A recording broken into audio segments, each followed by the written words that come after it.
This Sunday marks 56 years since the bombing of 16th Street Baptist Church in Birmingham. That's where we start tonight. I'm Mike Black. And I'm Connor Board. The bomb was planted by a group of Klansmen just 1 month after Martin Luther King Jr. delivered his I Have a Dream speech at the Lincoln Memorial. I sat down with a man here in Huntsville who actually lived through that tragic morning. And that's myself. On Sunday, September 15th, 1963, 10-year-old Homer Crawford Coke was in Sunday school, expecting to walk upstairs to service, but instead, he was bombed. You don't hear that boom. It's not like that loud sound like that. But what we did because it seemed like the building was shaking. You know, we felt it shaking on our feet.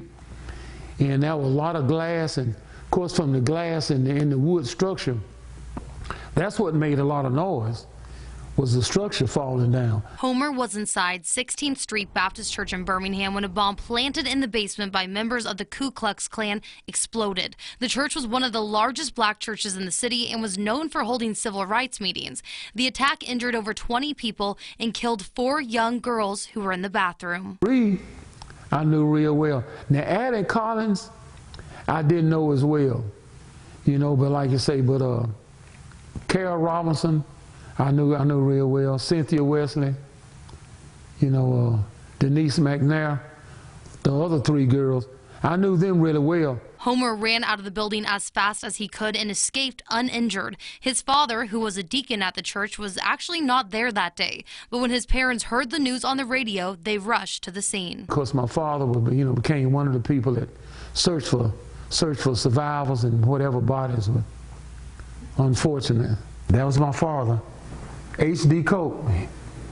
He was Homer Daniel, but he always said HD stands for Honey Darling. Homer's dad was very involved in the civil rights movement. He was actually an acquaintance of Martin Luther King Sr. and other activists. But even with this knowledge, Homer says as a 10-year-old, it was hard to understand why someone could have so much hatred towards a group of people just because of their color. Well, why would somebody want to do that, particularly against people that they didn't particularly know? Homer says the bombing actually left him with a lot of hatred that took time to get rid of. And I think it's just a process because, like I say, just going to church alone didn't do it for me. And I thank God that I didn't do things to other people or did anything to myself. Because, you know, you get particular. Even today, Homer says his biggest message is that hatred is always a bad thing, whether it's towards one person or a group of people. Hatred doesn't solve anything. Because you think about it, hatred really hurts more, I think, the person that commits the crime than people who the crime is being perpetrated against. Say, examine yourself and improve yourself each and every day.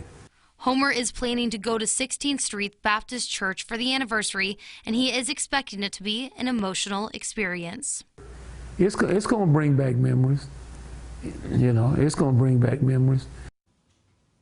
Dr. Martin Luther King Jr. spoke before thousands of people at the funeral for 3 of the girls who died in the bombing. This Sunday morning, the church will unveil a new exhibit during a memorial observance starting at 9:30 in Birmingham. To hear more from Homer about how he thinks we can continue to get rid of the hatred in our country, go to rocketcitynow.com and click on the web extra for this story.